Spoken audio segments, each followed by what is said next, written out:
할렐루야. 12월 30일 목요일입니다.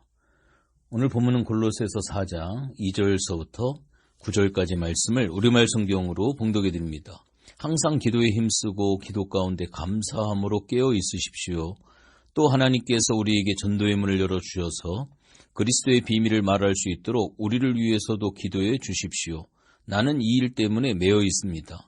내가 마땅히 해야 할 말로 그리스도의 비밀을 나타낼 수 있도록 기도해 주십시오.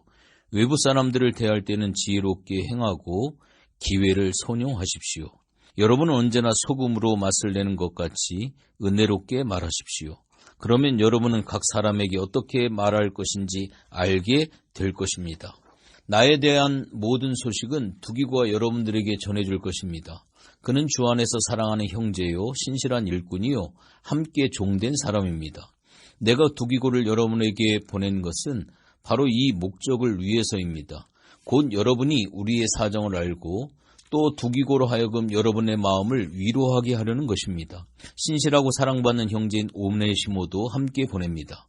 오네시모는 여러분에게서 온 사람입니다. 그들이 이곳 사정을 여러분에게 자세히 알려드릴 것입니다. 아멘. 이제 골로새서의 마지막 장을 서술을 하면서 사도 바울은 그리스도인에게 가장 중요한 두 가지 의무를 언급을 합니다. 그것이 바로 기도와 전도입니다. 사도 바울이 이것을 마지막에 강조하는 이유는 모든 그리스도인이 이 의무에 대해 인식하고 있으면서도 그냥 지나치기 쉬운 항목이기 때문에 그렇습니다.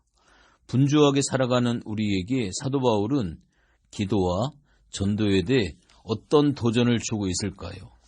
바울은 기도를 계속하라라고 오늘 본문 말씀 2절 상반절에 권면을 하고 있습니다. 아마 기도는 기독교인의 의무가 아닙니다. 억지로 해야 하는 율법도 아닙니다. 예수님을 믿는 하나님의 모든 자녀가 선물로 받은 특권이라고 말씀을 드릴 수가 있습니다. 어떠한 시련이나 유혹이 와도 이 기도할 수 있는 이 특권을 포기하지 마시기를 주님의 이름으로 부탁을 드립니다. 또한 기도에 감사함으로 깨어 있으라라고 하는 말씀이 이어집니다. 이 말씀은 주님이 겟세마네 동산에서 기도하실 때 제자들에게 하셨던 말씀과 같은 뜻입니다. 마가복음 14장 38절에 보면 시험에 들지 않게 깨어 있어 기도하라. 마음에는 원이로되 육신이 약하도다. 우리 인생에는 시험이 있습니다. 고난 중에도 계속해서 기도하는 성도는 그 시간에 하나님 아버지를 만납니다. 기도의 자리에서 감사가 회복이 되어지고 세상을 이기는 믿음과 하늘의 위로를 얻게 되어집니다. 기도에 감사함으로 깨어 있을 때 우리는 낙심도 아니고 절망도 아니고 바로 이 소망을 든든히 가질 수가 있습니다. 이어서 바울은 3절을 통하여서 골로새 성도들에게 자기와 자기 일행을 위해서 기도해 달라고 간절히 부탁을 하고 있습니다. 성도가 성도에게 기도를 부탁하는 것은 결코 부끄러운 일이 아닙니다. 바울 사도는 위대한 사역자였지만 늘 동역자들의 기도의 능력을 신뢰했습니다. 기도의 능력을 믿는 성도는 형제에게 기도를 부탁을 합니다. 하나님은 반드시 그 기도 가운데 역사하십니다. 우리도 우리 교회 속에 목장이 있습니다. 목장의 목원들과 함께 세밀하게 기도의 동역자를 얻으시고 기도의 제목을 함께 나누시고 기도 응답의 감사를 함께 나눌 수 있는 그러한 공동체가 되어졌으면 좋겠습니다. 또한 바울은 하나님이 전도할 문을 열어주셔서 그리스도의 비밀을 말하게 하시기를 기도해달라고 또한 부탁을 합니다. 바울은 최고의 전도 전문가였지만 자기의 지식이나 능력으로 전도하지는 않았습니다. 주님이 열어주시는 만큼 그리스도의 비밀을 전했습니다. 바울은 내가 이 일 때문에 매임을 당했다라고 오늘 본문에 보면 표현을 합니다. 이 말은 기도 없이 자기의 힘으로 앞서가지 않기 위해 스스로 절제한다라고 하는 뜻을 가지고 있습니다. 사랑하는 성도 여러분, 기도의 능력을 믿으시기 바랍니다. 모든 말과 일에 앞서 하나님 앞에 무릎을 꿇을 수 있는 믿음을 갖는 우리 모든 성도님들이 되어주시기를 주님의 이름으로 부탁을 드립니다. 4절에 보면 바울은 골로새 성도들의 기도를 통해 하나님이 자기의 입술에 마땅히 할 말을 주실 것을 믿고 있습니다. 설교자나 전도자는 형제들의 기도를 통해 하나님으로부터 전한 말씀을 받습니다. 자기 지혜가 아니라 하늘의 지혜를 성경으로부터 얻습니다. 말씀을 전하는 목회자들을 위해 기도를 다시 한번 부탁을 드립니다. 복음을 전하는 지체들을 위해 기도하는 것을 사명으로 생각하시기를 바랍니다. 사람의 지혜가 아니라 그리스도의 비밀이 전해질 때 그 속에 살아 역사하시는 성령의 역사, 생명의 역사가 반드시 일어날 줄 믿습니다. 또한 그리스도인들은 대부분 세상에서 예수님을 알지 못하는 사람들과 함께 살아가고 있습니다. 바울은 그곳에서 그리스도의 비밀이 선포되기를 바라고 있습니다. 그래서 세월을 아껴 외인에 대해서는 지혜롭게 행할 것을 5절에 이야기를 하고 있습니다. 우리는 기도할 틈을 얻기 위해 홀로 있어야 할 때도 있고 어떤 때에는 때를 얻든지 못 얻든지 복음을 전하는 일에 열심을 내야 할 때도 있습니다.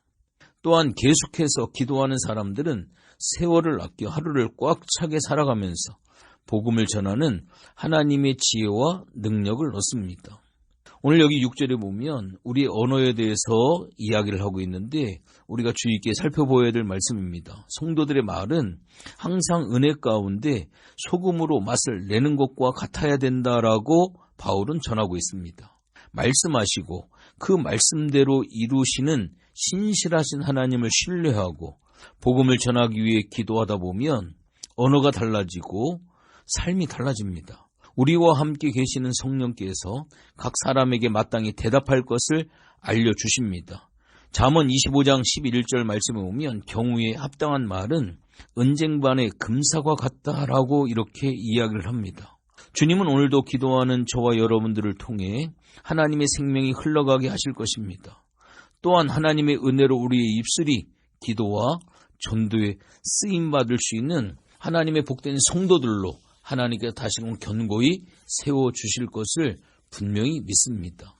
오늘 이어서 7절, 8절, 9절에 보면 조금 다른 이야기를 이제 사도 바울이 이야기를 하고 있죠. 바울의 인생을 가만히 살펴보면 바울과 함께했던 수많은 동역자들이 있습니다. 로마서 16장에 보면 바울이 마지막에 함께 사역하고 함께 동역했던 그들을 잊어버리지 아니하고 한 사람 한 사람을 호명해서 설명하는 그런 부분들도 있고요.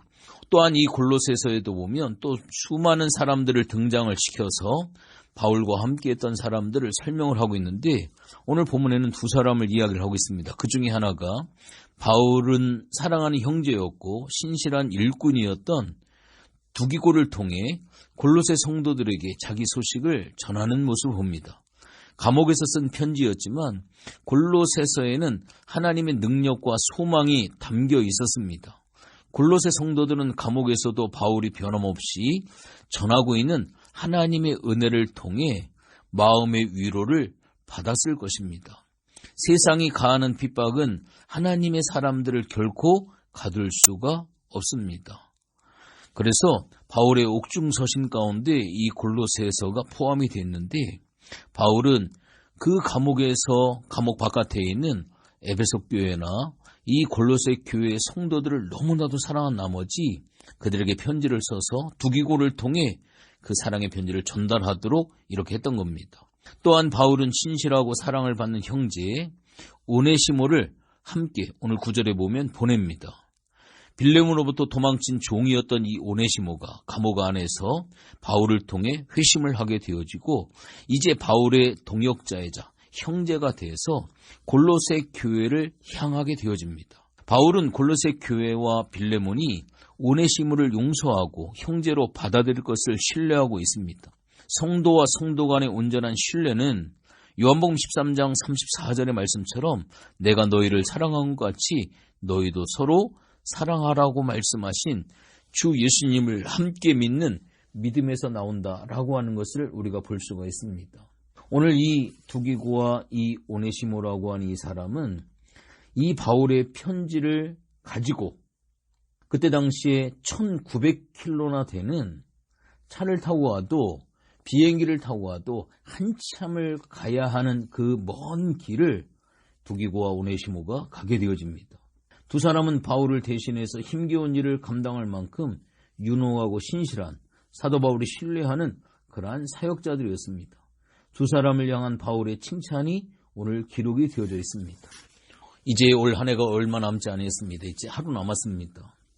1년의 삶을 돌이켜보면서 정말로 내가 목회 드림팀으로 귀한 목회자들과 함께 귀한 동역과 귀한 사역을 우리가 잘 감당을 했는지, 아니면 주님과 함께 하나님 앞에 나는 과연 어떤 사람일까?